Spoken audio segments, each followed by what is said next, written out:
Hi, welcome to Biz Talk TV. I'm your host and business guide, Michael Rager, here on the Now Media television networks. Well, here we are. We just ended the first quarter. We're getting ready to jump into the second quarter.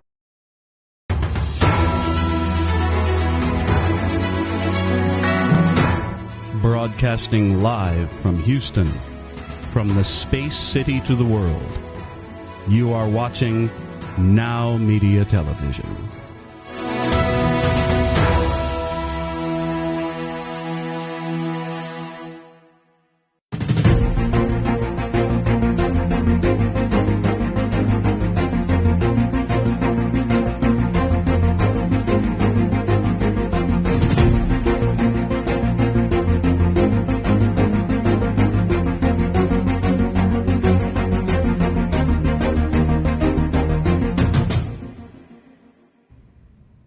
Hi, welcome to Biz Talk TV. I'm your host and business guide, Michael Rager, here on the Now Media television networks.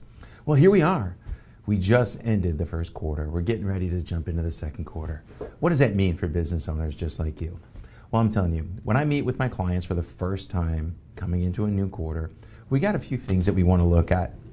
First, we want to go back. We want to review what we did well in the first quarter. And sit down and figure out, hey, what did we do well? Did we get more efficient here? Did we close more clients? Revenue up? Profits up? What was it that we did better? One of the reasons we want to do that is because we want to take that and tweak it just a little bit so we continue to get better and better and better into Q2, Q3, and Q4. The next thing we want to do is sit down and take some honest to goodness looks and say, hey guys, where did we screw up? What challenges did we have in this last quarter? We want to do that because we want to make sure we can eliminate them and fix them. You know, this going into Q2 is the time we start looking at our team. We want to help our team become more efficient and better. So we got to understand where we personally struggled, where our team struggled, and where we as leadership can help them get better. That's one of the most important things we need to do as business owners every quarter. You got to remember, when I go ahead and help business owners, what we do is we help them figure out where they want to be 3 years down the road. We can't do everything to get to that 3 years. We break everything down into 90-day chunks. And in those 90 days, what we really want to do is hit the top 2 or 3 goals. So the goals are things that take you 90 days to complete. To achieve the goals, you need to do tasks, or rocks, or pebbles, whatever you want to call them, I don't care. But the tasks you need to get the goals done, those usually take a week to 2 weeks to 3 weeks. And what we want to do is we want to make sure those are assigned and people know what they're supposed to be doing.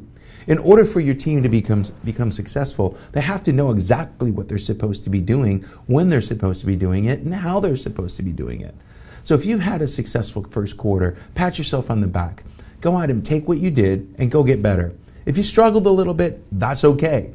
Take the time to reflect, go see what you did, and let's go put together a plan to get better. And that's all it's about. So we're really going to attack this today here on Biz Talk. Why don't you come back right after this, and we're going to have our guests, and we're going to talk about how to get better going into Q2. Stay tuned, and we'll be back right after this.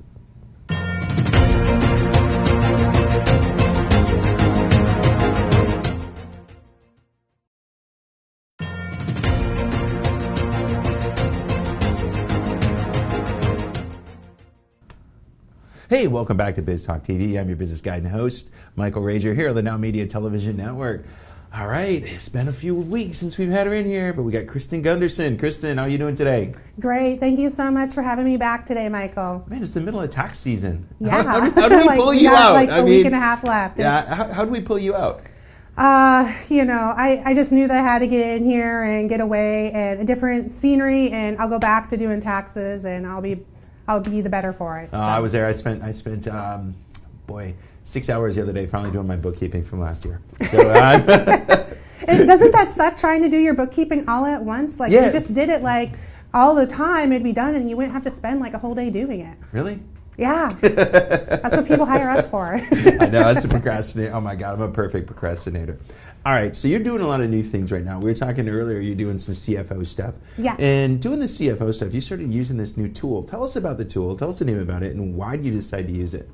Yeah, it's actually called Pathmaker. And I started doing it about a year and a half ago. I went through a business coach and started doing this Pathmaker program for my own self to learn more about me.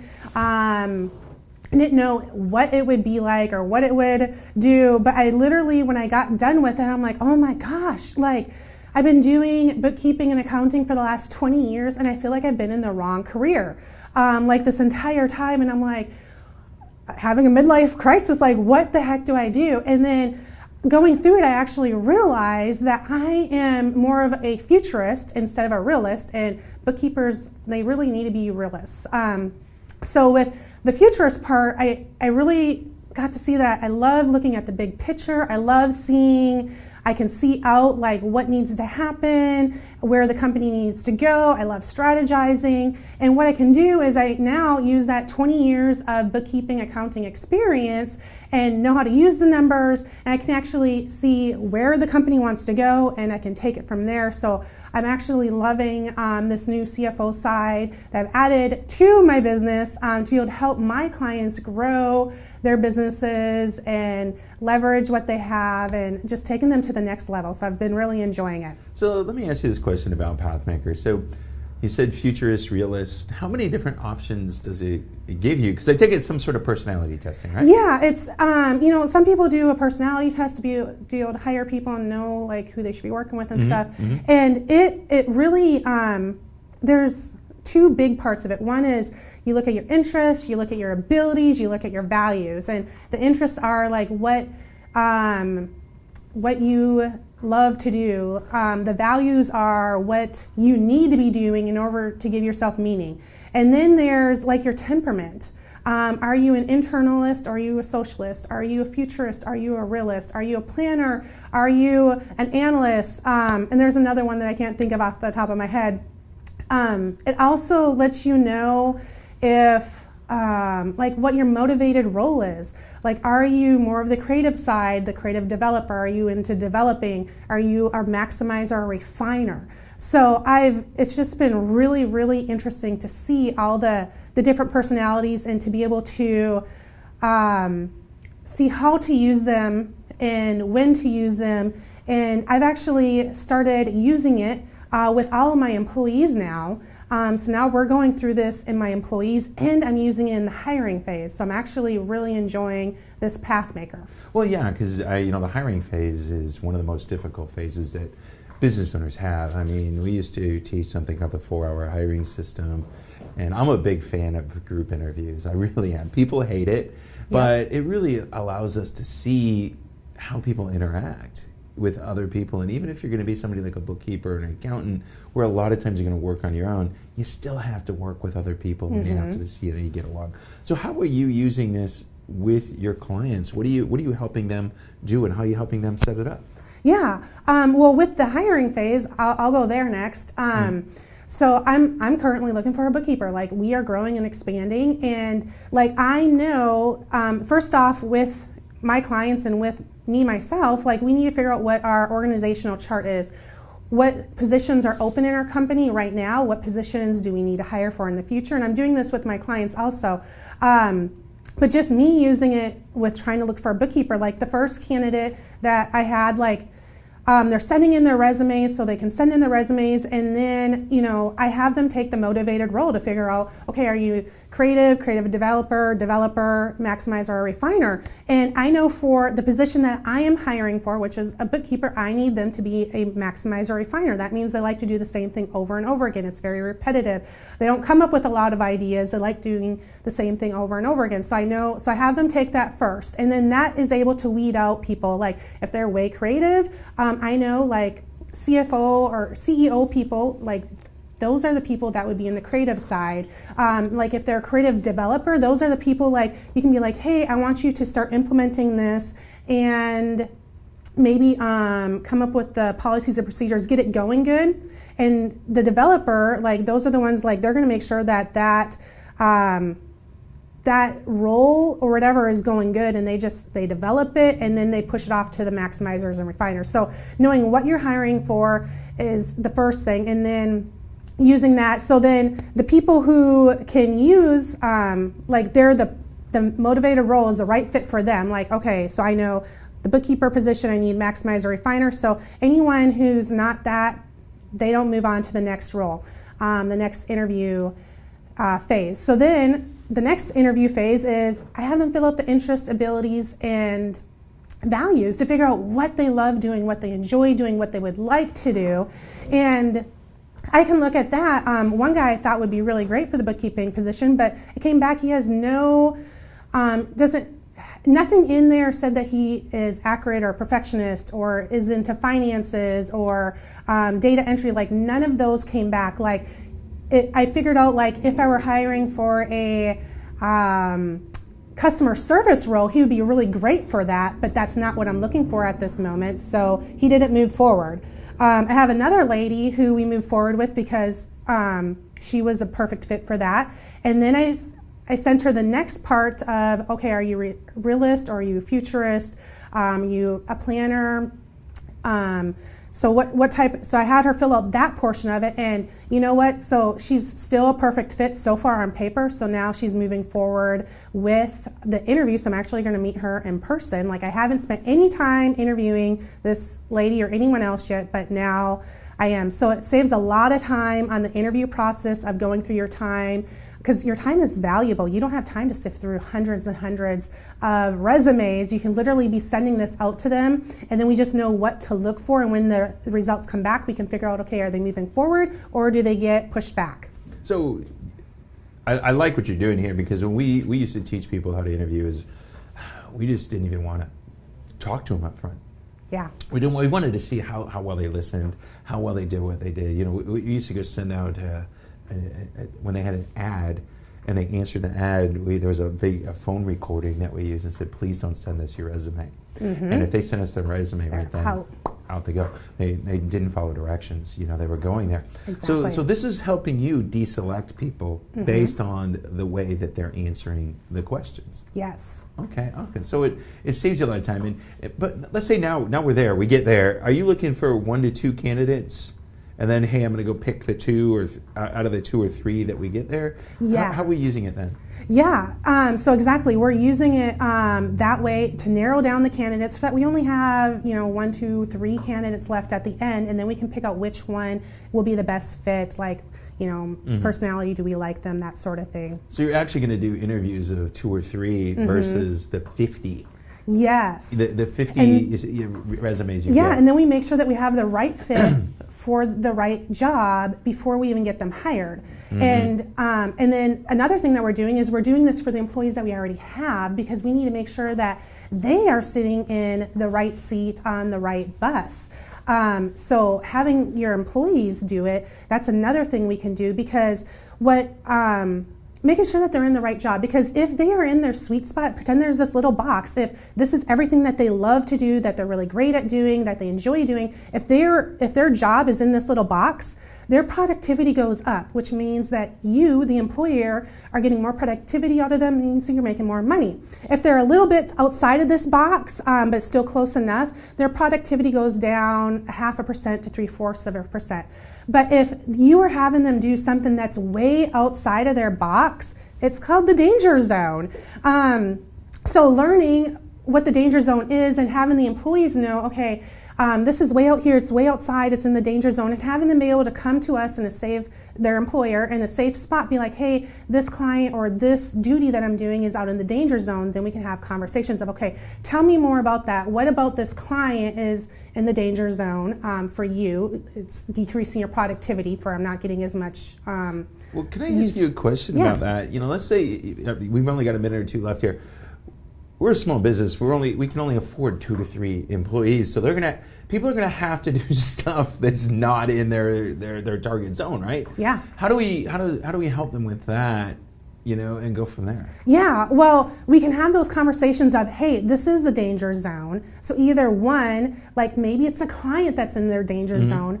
What we are doing is we're literally going to the client, having those hard conversations of like, look, this is what you are doing. A, B, C, D, and we either need you to start doing this or to stop doing this, or and it might be communication. Like, I don't know what it is, like what's in the danger zone for those clients, but having those conversations, and maybe they just don't know, maybe they haven't had that tough conversation, but meaning like, you know what, we're going to put you on probation. Like, if you can't start doing ABC in the next 30 days, you know what, we're going to have to refer you out to someone else. Or if it's like duties that they're doing that aren't in their sweet zone, maybe it's someone else's sweet zone that they can get trained on, and maybe we just need to swap positions, or we can use a VA to hire out for that, or there's other options that we can do, or maybe hire another employee that would really excel, and we can use it during the Pathmaker during the interview process to make sure that they're the right fit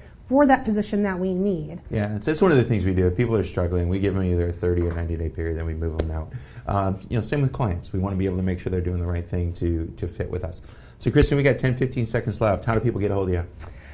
You can give me a call at 936-372-2661, or you can text WIN to 855-798-3350.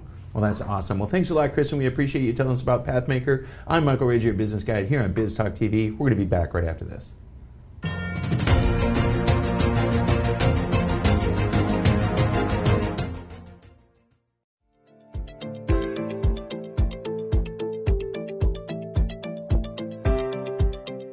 Stop and think.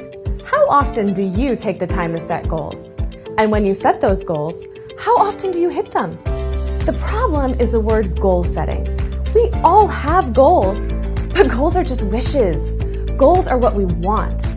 What we really need is called result setting. My name is Katrin Becker, and what I do is create tailor-made result plans that ensure people will hit their targets. If you are committed for real results, let's chat and see which program is right for you and your team. Goals are just what we want, but together, results are what we will achieve.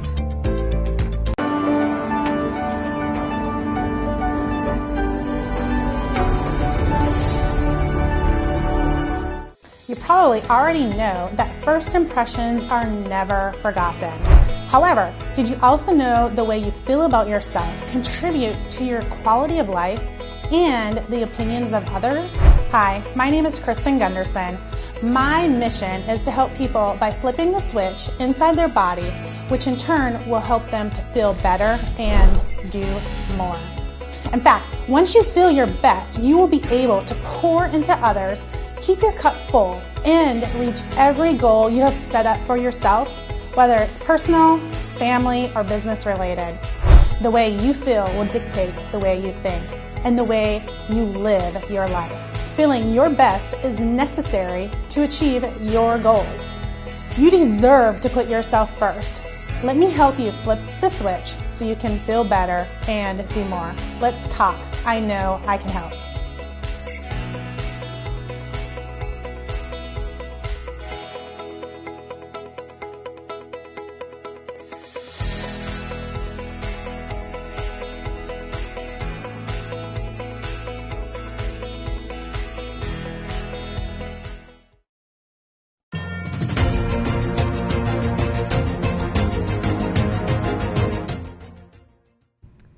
Hi, welcome back to Biz Talk TV. I'm your business guide and host, Michael Rager. Next up is our good friends, Mac and Natalia, and they're going to talk to us about how successful mediations. Take it away.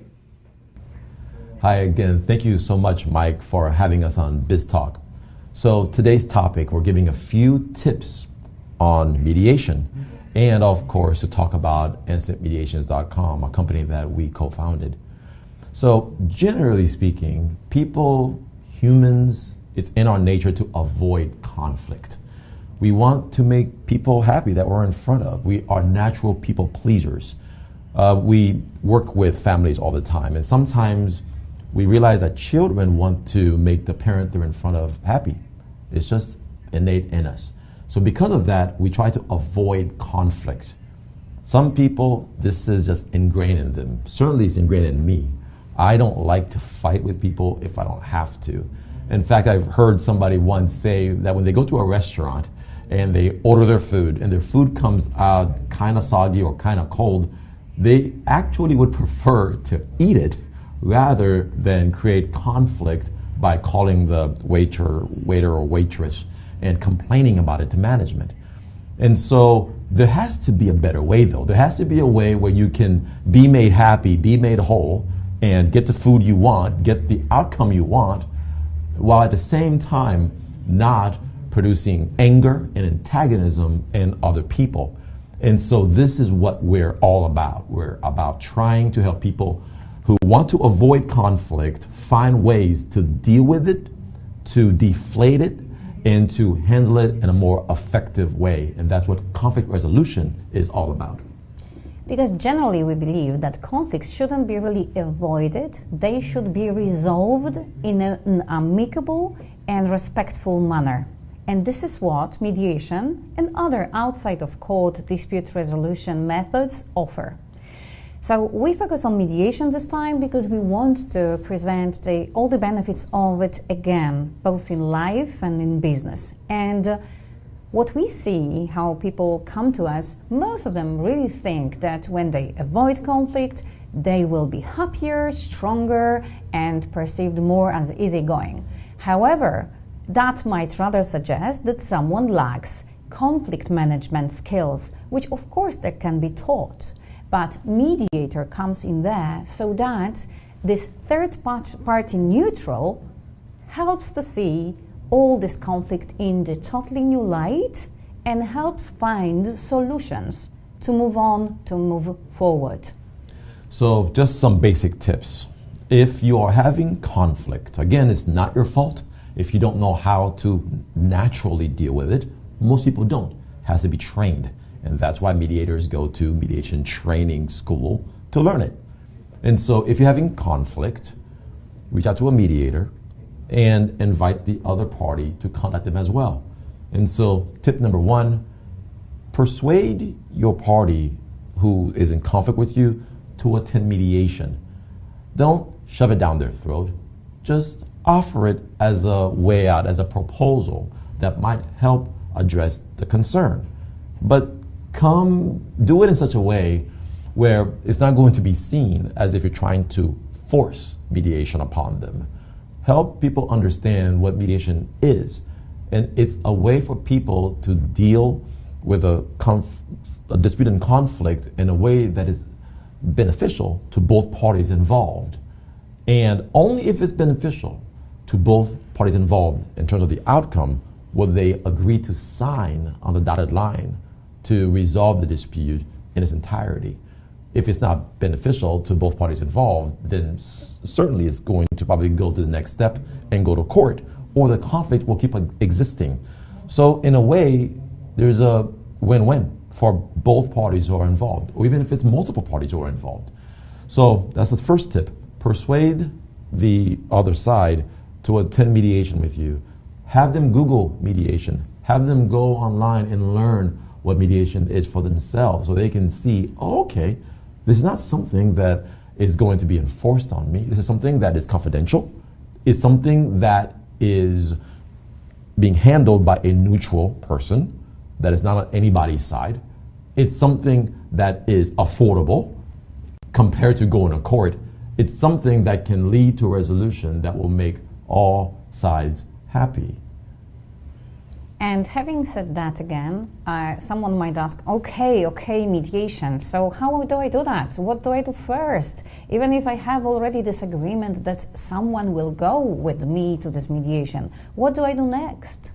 So next, what you do is you need to find a mediator. And again, quite a lot of people say, oh, but if this mediator was proposed by my husband, my business partner, there has to be bias. So one of the absolutely unnegotiable rules of mediation is that there is no bias, that there is respect, and that there is, the name of the mediator is the third party neutral. That means that mediator has no interest in resolving the conflict to the benefit of any of the parties, or has no interest in the topic of this entire dispute.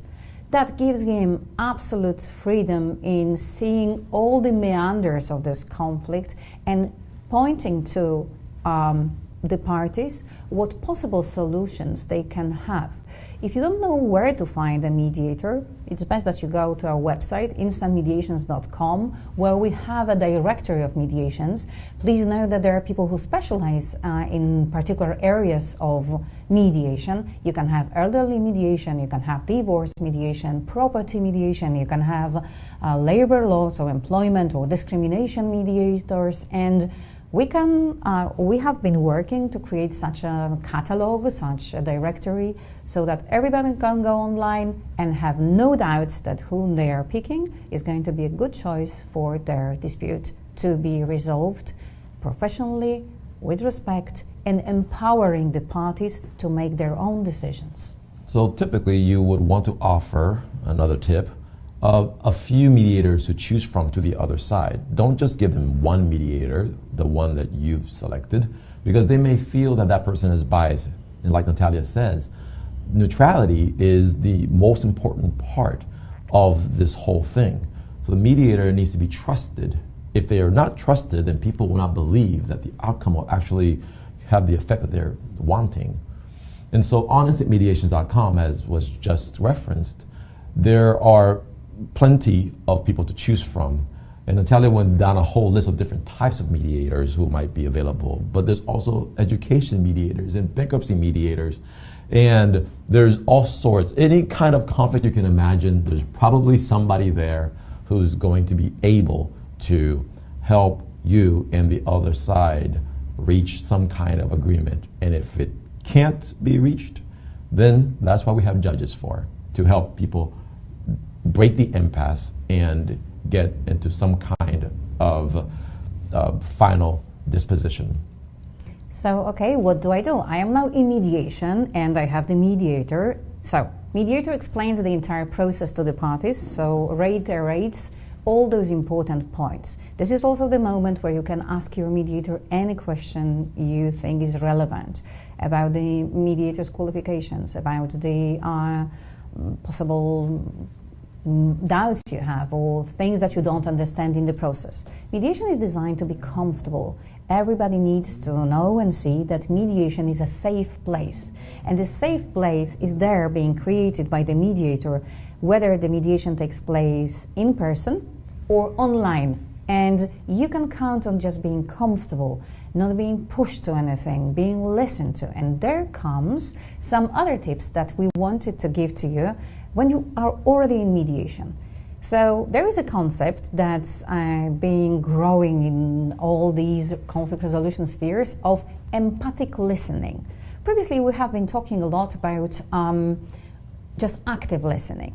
And active listening embraced just showing your interest into what is being said. However, empathetic listening is more about that you also understand what the other party is saying. You understand and you're willing to feel yourself in someone else's shoes.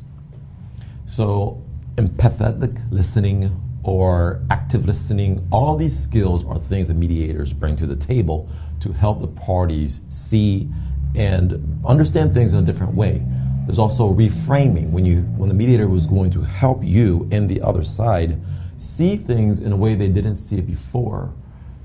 Look, we're all clouded by emotions, and so there's a lot of power in helping people see things differently. So anyway, hope these tips are helpful. If you have a conflict, you have a dispute, go to a mediator. As we always say, don't wait, mediate. Instead of calling an attorney first, we're lawyers, we're mediators, but we want to encourage you to pick up the phone and call a mediator first. All right, check out more about us at alaskapeer.com. And in our podcast at Lawyers and Mediators International at LMI on YouTube or Spotify or wherever you watch or listen to your podcast. Please remember that there is a lot of good material free for those who are pro se, so are not represented by attorneys, for those who are mediators also to learn more, and just risk it. Go for it. Thank you. Hey, that was some really great information. And what you got to do is you got to look at mediation. It's a great tool that can really help you and your business avoid some costly litigation. I'm Michael Rager, your business guide here on Biz Talk TV on the Now Media Television Networks. We'll be back right after this.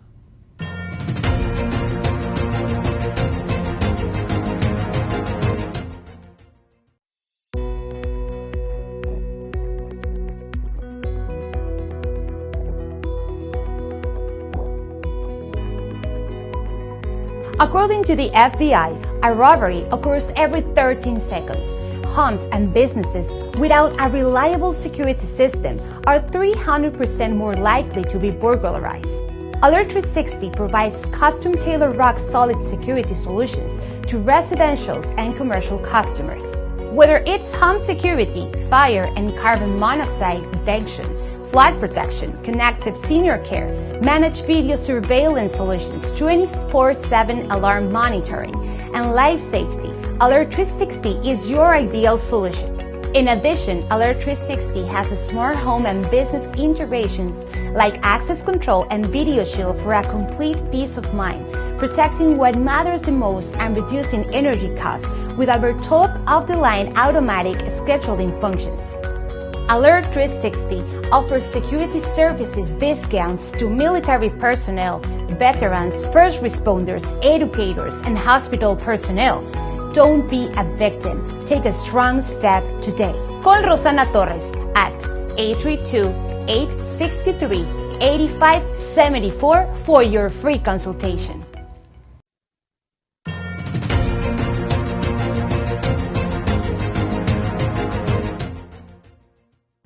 Hey, welcome back to Biz Talk TV. I'm your business host and guide, Michael Rager, here on the Now Media Television Networks.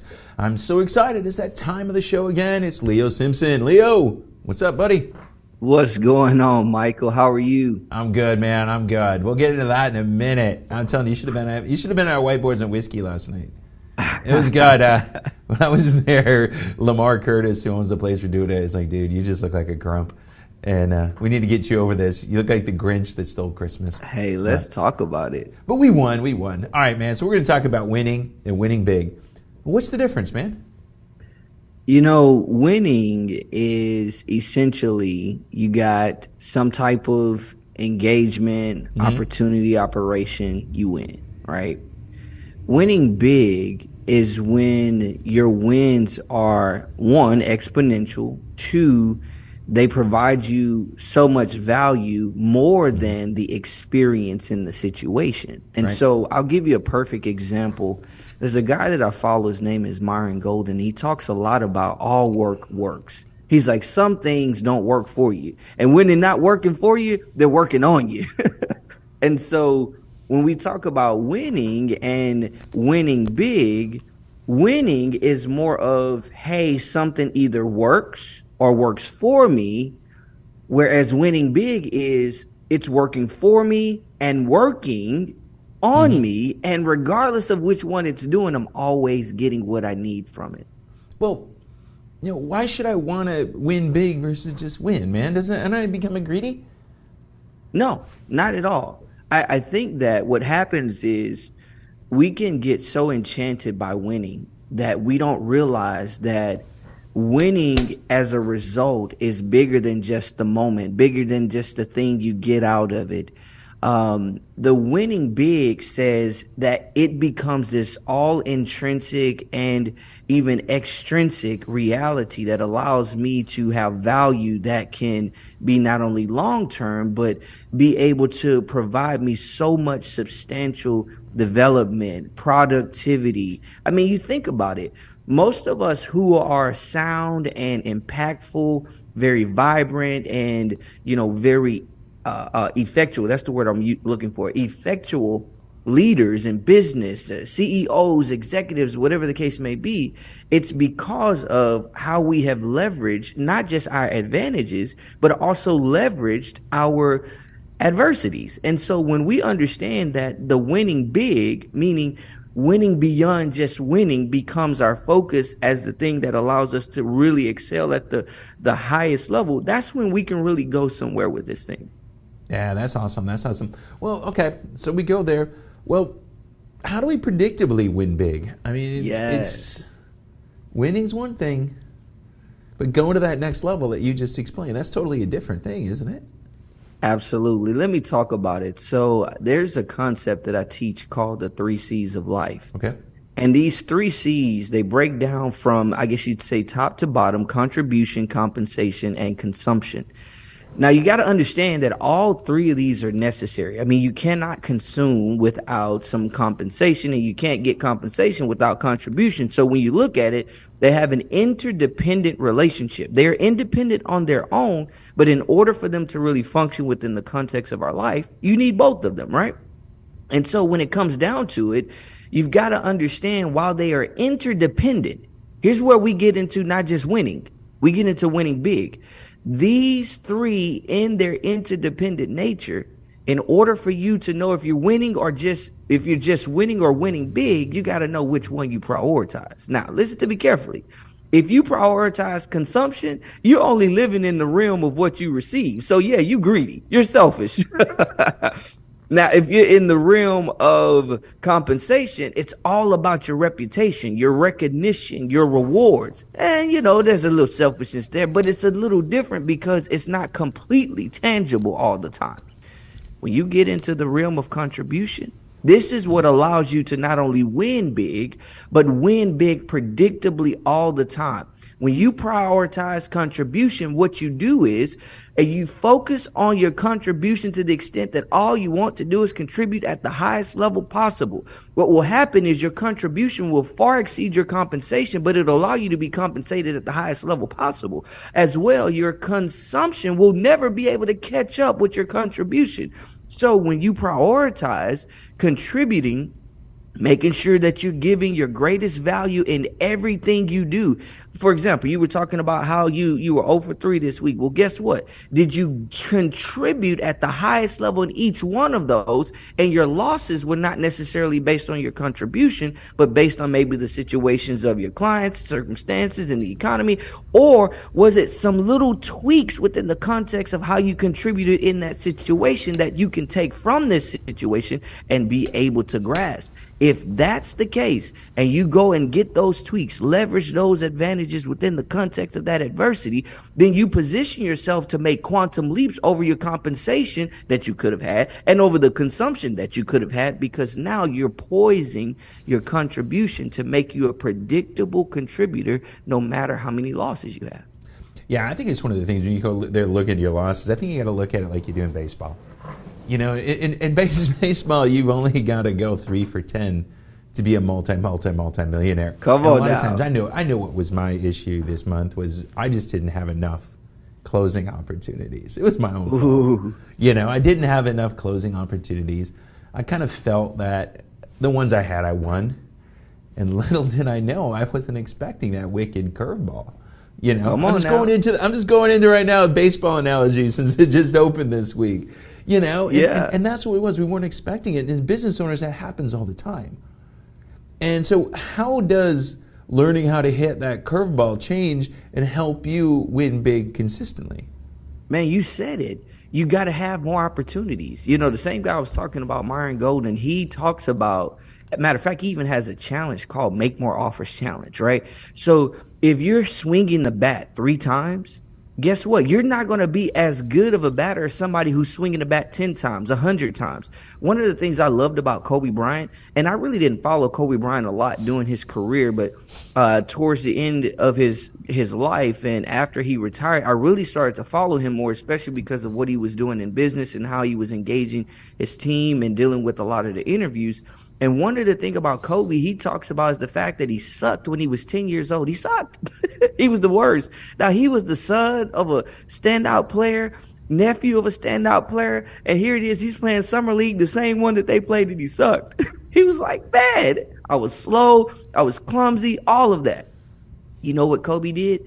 Kobe said, I got to have more reps than the guys that I'm playing against. And if I get more reps, then I can outwork them and my skill can actually get better than theirs within the context of even them being talented. And I will look more talented than them because I focused on, he didn't say it this way, but I'm going to say it this way, my contribution to my success, right? So many of us, and man, this is why I was a quitter. This is why I went 0 for a lot of stuff. It's because I would focus on what I was going to get, be it the reputation or the receiving aspect of, the reward and the trophy and all of that. And then even the fact that in my own mind, I would see how great I was, instead of saying, man, I need to have more reps than anything, because I need to be consumed by making sure that I am giving my best and exhausting the fullness of all my potential in its unlimited and unfulfilled capacity, so that I can win. So as business owners, one of the things we have to really be very solid about is the clarity of what we are to be doing, right? And the clarity of about what we are to be doing is less about the clarity of what we are to get from what we're doing. If we exhaust ourselves and consume ourselves with, this is what I do, man, I tell you, I don't know if I said this to you, but man, I went 10 years from the time that I started with the John Maxwell organization as a coach. I went 10 years from that point trying to figure out what is in my niche. Matter of fact, I even fought the idea of a niche. But when I got to the place to where it's like, man, I'm not getting any traction, I need something, and I got to the right place, and they asked me the right questions, and I answered those questions.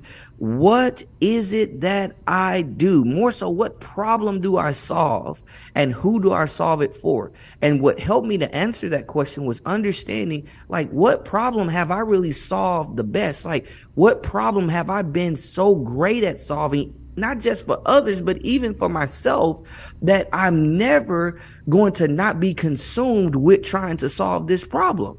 Well, I figured it out. It was helping people to eliminate family life crashing and burning while business life is thriving and vibing. What does that mean? That means you're in a position to where you're causing people to take what they do in business as a success and showing them how that same reality is able to exist over in the family life. And guess what? When you do that, you actually help them become more productive and profitable in their business life because of how it begins to flow between, how they begin to flow between one another. Well, I say all of that to say this.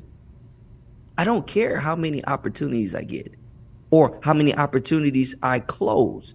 I care about how many I pursue now.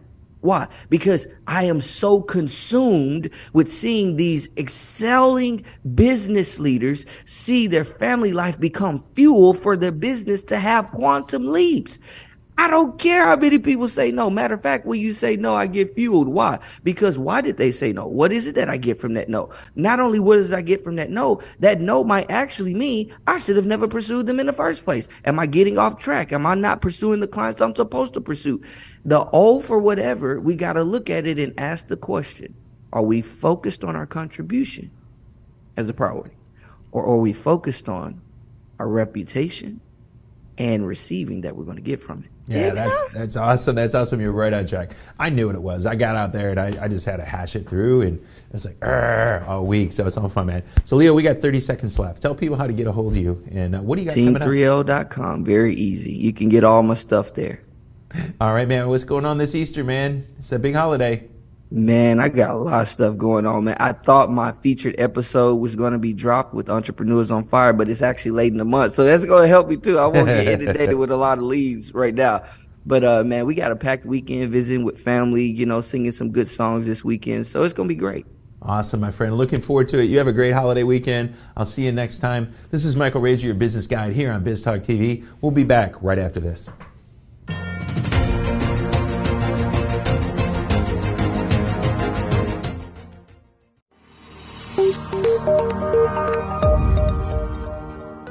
Are you a business owner feeling overwhelmed or burnt out with no energy left for what's most important to you? In order to effectively run your business and maximize your profits, you have got to be the best possible you that you can be. Now is the time to reclaim your energy, master your schedule, and maximize your profits so you can effectively run your business rather than it running you. It's time to become the CEO of your business and life. I'm Jen Godet, a business strategist and life coach. I work with overwhelmed business owners who feel stuck in a rut and depleted. I teach you how to stop doing the things that aren't making you money and start prioritizing the things that bring you energy, joy, and lasting impact. I'm a human performance specialist and an international best-selling author. I've helped countless people all over the world to learn the art of saying no, overcome their fear, and maximize their performance. Let's get you to live your best possible reality. Start today and become the CEO of your business and your life.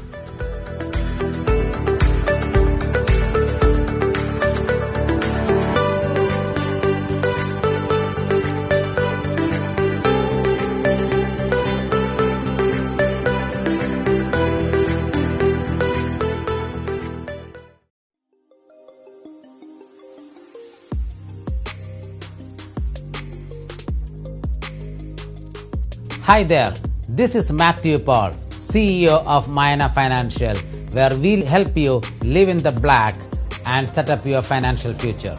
You, as a business owner, is running your business and should not be worrying about your upcoming payroll or other expenses. You, as a family or individual, made a lot of money last year but trying to figure out where everything went. And that's where we come and help you.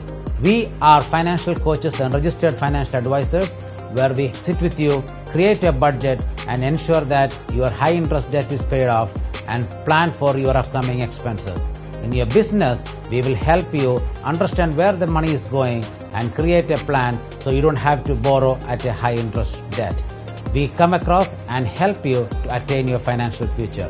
So if you need to learn more about us, you can reach us at 281-435-1888. Again, I am Matthew Paul, CEO of Mayana Financial, where we help you live in the black and set up your financial future.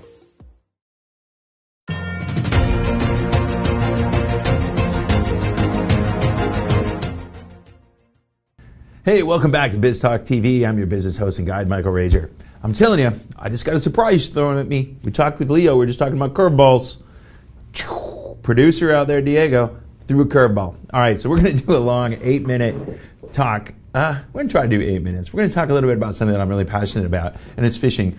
Those of you guys that know me and followed me and saw me on social media, one of my companies is called Teach Your Business to Fish. And why did I come up with the name Teach Your Business to Fish?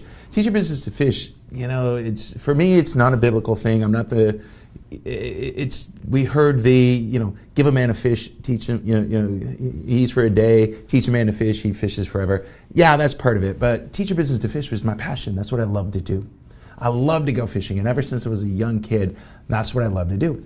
So one of the things that I find with business owners is 9 times out of 10, when I sit down and talk to them, they don't know who they're fishing for.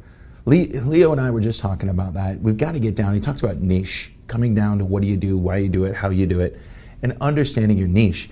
And I like to tell this story called Fishing with Hot Dogs. Right? A lot of my clients, if you're my client, you've been around, you've hung out with me, had a whiskey or a cigar, you've probably heard fishing with hot dogs. And here it is. Most business owners fish with hot dogs. This is what they do, especially when they start out. The reason they fish with hot dogs is they're trying to catch anything and everything. There's me and my little boy, and we're actually giving this talk. Well, when we go fishing with hot dogs, what does it mean? Fishing with hot dogs is when I was young, probably about Cameron, a little bit older than Cameron was there. I was probably 6, 7, 8, 9 years old. My mom and dad, we had this nice boat. We had this really nice white Bayliner boat. We used to go take it in the weekends and stay at this place called Metro Beach. I grew up in Detroit. If you're from Detroit, you know where that is. So we'd go to Metro Beach. We stay on the boat for 3 or 4 days at a time. And I told my mom, hey, before we go, we got to run over to Ray's bait shop. We go over to Ray's because I need some worms. And my mom looked at me, being a young kid like that. She goes, look, Michael, you are not bringing some nasty, stinky, smelly worms on my nice white boat. And I said, but Mom, I'm going fishing. I got my fishing gear. This is what's going to happen. I got my bobbers, my sinkers, everything I need. What am I going to fish with? And Mom said, hot dogs. And I go, what do you mean hot dogs? She goes, hot dogs. That's what you got, Michael? You better go fish. So I did. And I went out and I fished with hot dogs. My question to you now is, did I catch fish? Now the answer was yes. Yes, I did. But here's the problem. I didn't catch the fish I wanted to catch. I used to read those magazines and I used to see the pictures of the guys with the big bass and big walleye and big northern pike. That's not what I caught. I caught catfish and suckers and carp, and I thought at the time were very undesirable species. And that's what happens with a lot of business owners. They go out and they fish right now. They fish with hot dogs and they catch a lot of undesirable species. So about 12-year-old Mike, he started doing some reading, and he went up to a place called Ludington, Michigan. He went with his grandparents. I went with my grandparents. They took me up to Ludington to go see some friends. And in Ludington was known for catching big Chinook salmon. I'm talking 25, 30-pound Chinook salmon. So my question to you is, if I fish with hot dogs, can I go catch salmon? The answer is maybe. We may be able to dunk a hot dog down there and maybe a salmon will eat it. Well, here's the problem with that. We look at it. We got to look at what salmon are, what do they do, how do they live in the Great Lakes. So this is the time we're fishing on Lake Michigan.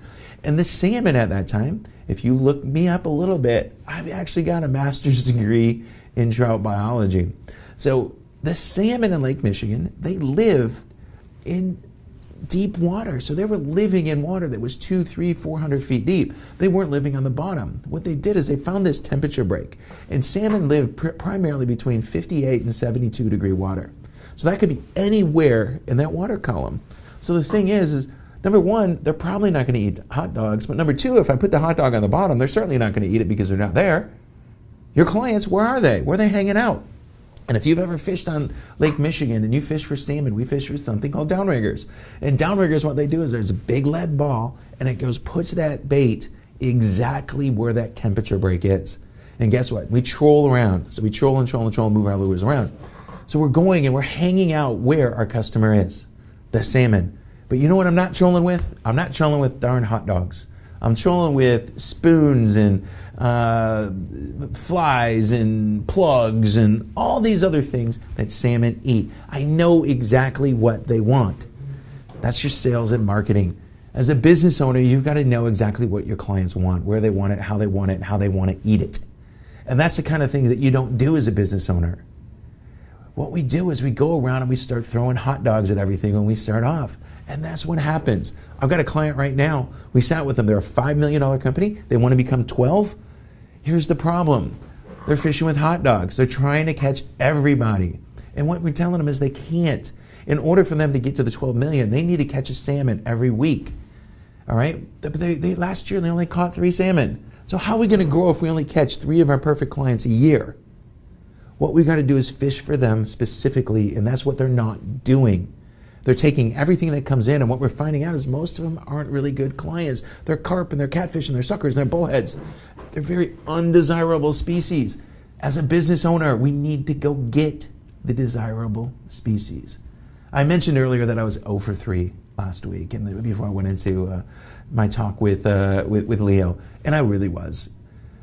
But only one of them were really my desirable species. The other 2 weren't. They weren't really my perfect clients. I had meetings with them. I was going to help them. I thought I could help them. Here's what happens as business owners. Our hearts get so big, we want to help everybody. When we help everybody, we help no one.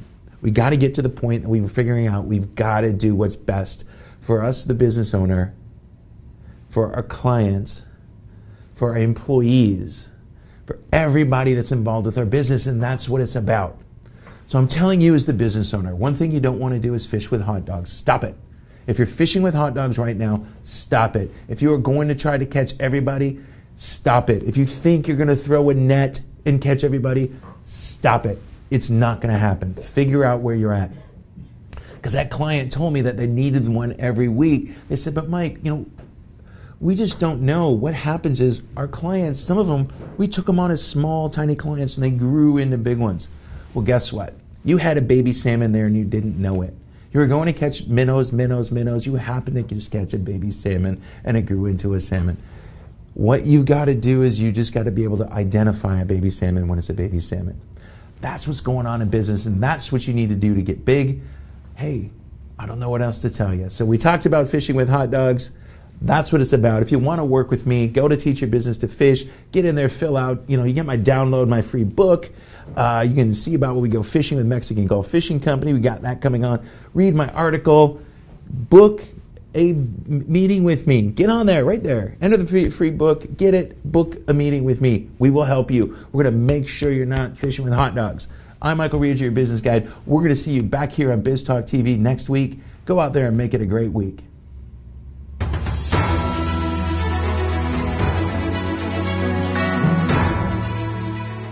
This has been a Now Media television feature presentation.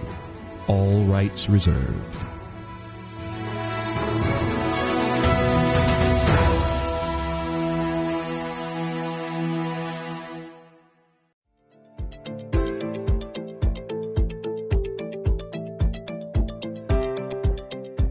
Stop and think. How often do you take the time to set goals? And when you set those goals, how often do you hit them? The problem is the word goal setting. We all have goals, but goals are just wishes. Goals are what we want. What we really need is called result setting. My name is Katrin Becker, and what I do is create tailor-made result plans that ensure people will hit their targets.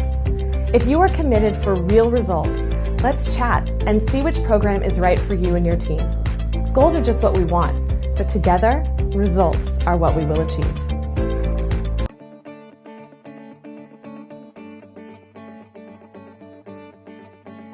Working through the legal system is challenging and risky, especially if you don't have the right attorney at your side.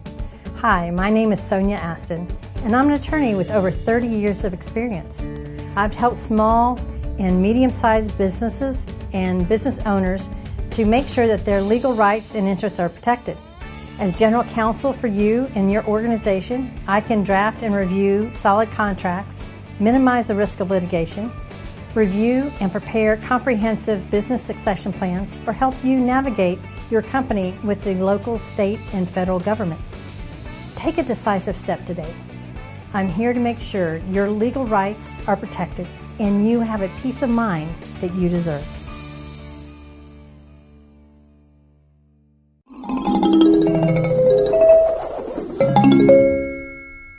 Proteja su salud y la de su familia con la cobertura adecuada. Si ustedes, como el resto de nosotros que sabemos que la causa número 1 de bancarrota en el país son costos médicos inesperados debido a una mala cobertura, entonces les recomiendo que escuche con atención. Un copago del 20% de sus gastos médicos originados por una enfermedad como cáncer o un accidente podría eliminar en días los ahorros por los que trabajó toda su vida, sin mencionar la necesidad de tener acceso a los mejores médicos y hospitales tras el tratado en eventos inesperados. Como dueño de una empresa, usted trabaja más duro que los demás y usted es el mayor riesgo. Por eso, cuando se trata de elegir un seguro de salud, es importante obtener la cobertura adecuada para usted y su familia con Clark Health Insurance. Nuestra misión es ayudar a los propietarios de pequeñas empresas, familias y contratistas independientes a elegir el plan de seguro de salud adecuado al costo correcto. Nosotros simplificamos el proceso y respondemos a todas sus preguntas sobre sus opciones de seguro médico y comparamos las políticas y los precios, obteniendo la mejor opción posible para usted. Además, podemos ofrecerle planes de visión y dentales suplementarios que podrían ahorrarle mucho dinero. En cada paso, Clark Health Insurance está dedicado a usted y su familia, enfocándonos en sus necesidades y guiándolo hacia las soluciones correctas. Juntos encontraremos una manera de maximizar su cobertura y minimizar los gastos de su bolsillo. Somos Clark Health Insurance. Proteja su salud y comience a ahorrar dinero en su seguro hoy.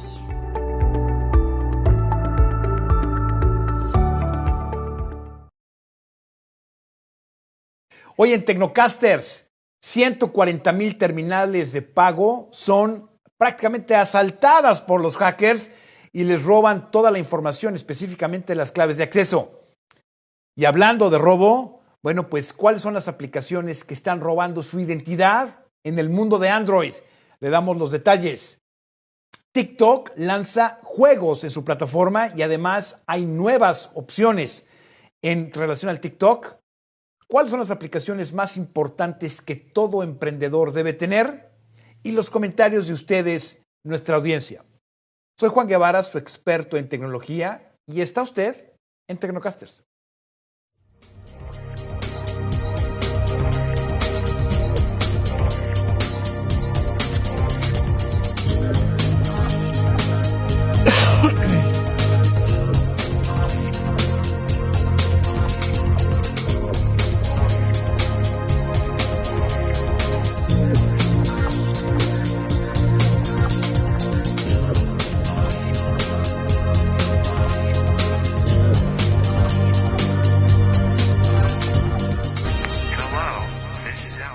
¿Qué tal? ¿Cómo le va? Le saluda Juan Guevara, su experto en tecnología, y sea usted bienvenido a una emisión más de Tecnocasters, el mejor podcast de tecnología en español, ahora en programa de televisión y en programa de radio.